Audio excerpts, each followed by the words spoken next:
This is part 2 of Girl in the Box. A year went by and Alina had done her time loading and unloading trucks. She finally decided to follow her dreams and take away the safety net of a job to pursue her art. She knew it was a counterintuitive way of thinking, unwise even, but she absolutely knew that this was the way to go. When you knew you couldn't fail, this was when you absolutely couldn't.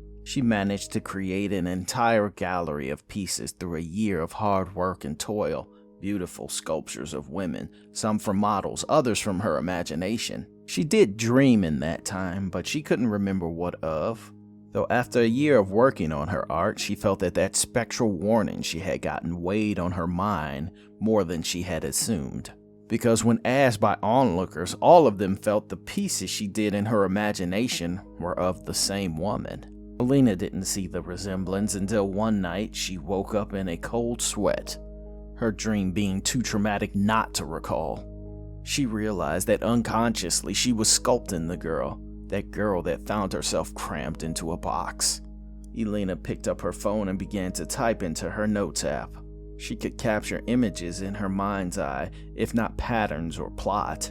She saw that oddly blonde Asian woman prancing down an elegant mansion staircase in an emerald green ball gown, twirling as if displaying her clothes to someone that watched from beyond. She saw electricity. Then she felt as if she were violently smashed into that steamer trunk, her body broken and twisted.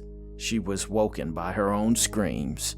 As an artist, all of her unresolved issues could be turned into art, and even without her conscious mind in on the process, she had used it to fuel her creative process.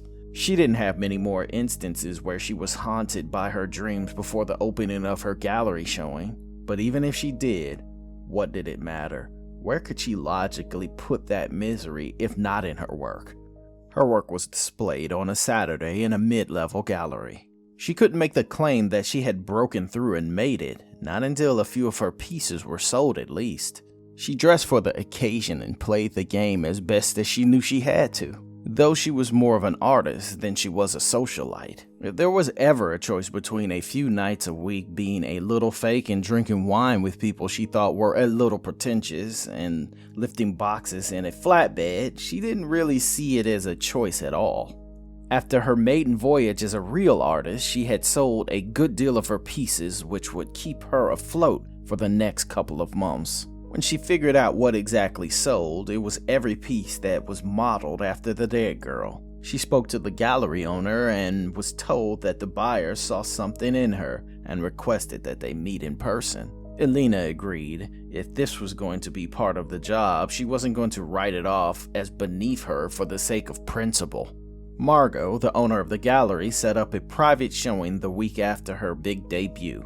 The mystery buyer didn't care if she had finished pieces. They were more curious of her personality, and the offer to show off some of her unfinished works doubled as a catalyst for conversation. Alina set up the meeting at the gallery and had some of her pieces transferred there. She wasn't quite comfortable being alone with any anonymous buyer, even if they had spent a good deal of money on her. This was what making it as an artist meant to her. The occasional meet and greet, the uncertainty of not knowing if she would eat or not, all of this is what she envisioned for her first steps as an artist. Unfortunately for some, a lot of artists never managed to climb out of this phase of their career.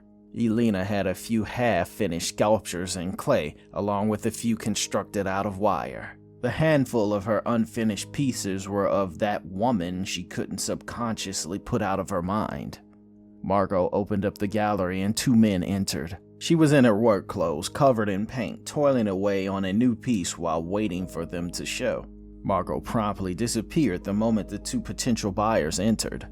Alina was certain she'd reemerge if she thought she was putting the sale in jeopardy. One man was blonde and erudite. He held his face in the same too good to be bothered, too rich to be amused look that people who had the luxury of being born with money had. The other man had dark hair and was extremely beautiful. Alina wasn't a master of detecting people from different countries, but this man was just exotic enough to have the mystique of someone more refined than most Americans. The two men were dressed well, while Alina was not. She looked like someone who had robbed a bank and a rainbow dye pack exploded over. The men's gazes rolled onto Alina, then off her, taking her in as well as the half-worked-out ideas she managed to chip away at. "Hello, I am Gaston," said the dark-haired man. Alina smiled and pushed her hair out of the way, managing to collect a bit of brownish clay. "Alina, you the one who did all these wonderful pieces," said Gaston in a French accent. Alina smiled and nodded. "The style was unique and exquisite. If I might ask, what is your inspiration?" "It was a girl I met in my dreams," she said.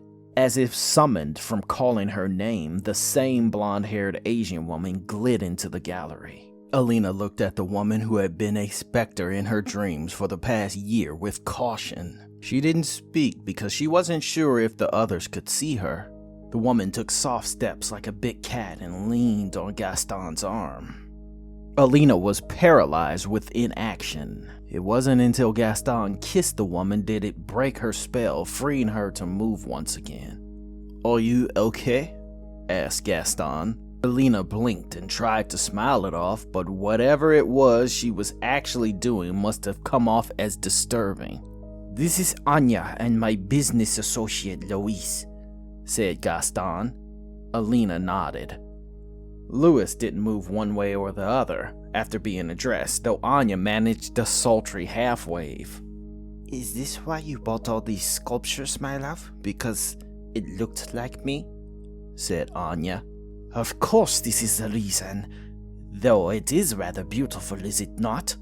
Gaston asked, and declared all at once. "How did you choose to use my Anya as your model?" asked Gaston. Alina froze once again like a deer in the headlights. "It was something I saw in my dreams," said Alina. "I see her in my dreams as well," said Gaston, kissing Anya's hand.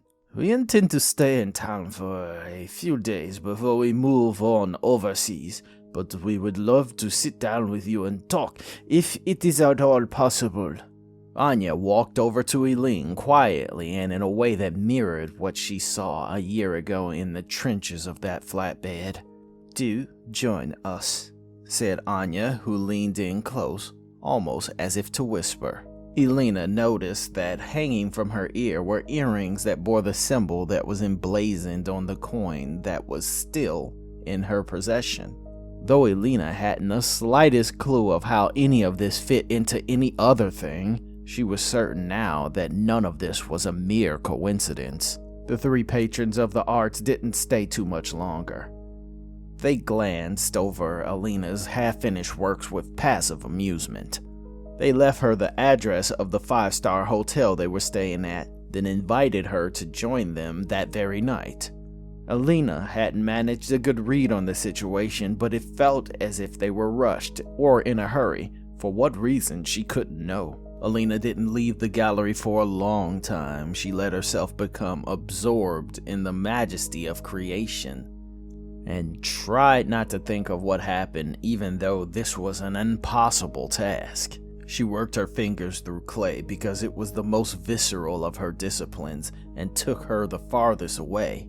She hadn't parted from the gold coin since the day it was given to her, though she didn't know why.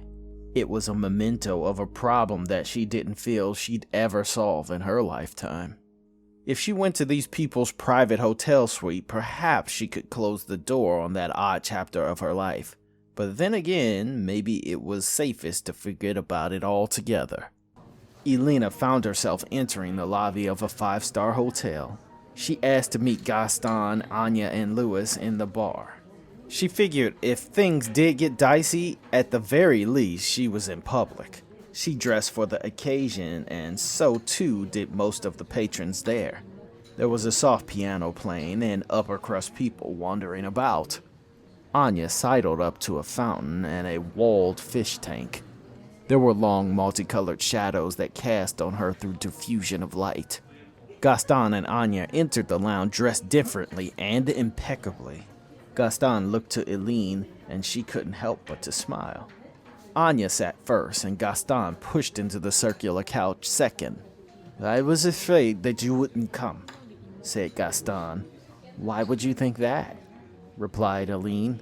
I do not know. I wasn't sure how you felt. A moment of silence seeped in, allowing them to shift the mood of the conversation. So, you dream of me? Said Anya. Apparently I do, Aline said. Don't you think that odd? Asked Anya. I didn't at first, but now that I meet you, I do. Maybe I've met you before. Have you come to the city often? Maybe you've done something in the limelight, like television, questioned Aline. No, none of that, said the alarmingly blonde Asian woman. Then, do you have a twin sister? No, not that I know of, said Anya. Aline was very close to asking her about the steamer trunk flat out, but she held back. She hoped it was a sister she had seen in that trunk, or maybe she was just insensitive enough to think that all Asians looked alike. How did you find my art? It's not as if I am very known. I figured it would take years before I found a patron that could pay the amount of money I was asking for my pieces. Anya stepped up and fielded that question. Sure chance. I was scrolling through Instagram online and I found you. It was an odd answer, but as of this point, there wasn't an explanation that came off as reasonable. When I saw the art look like Anya, and she was so drawn to it, I couldn't help but to buy it, Gaston said. And what is it that you do that would afford you such throwaway money? I do this and that. I'm a bit of a sculptor myself. Oh, really? Anything I may have seen? Probably not. For you see, Luis is my patron and he buys my art. All of it? Yes, all of it. So this thing you're going to overseas? It's partially a business trip, partially for sightseeing. I hope I get to be that financially free one day.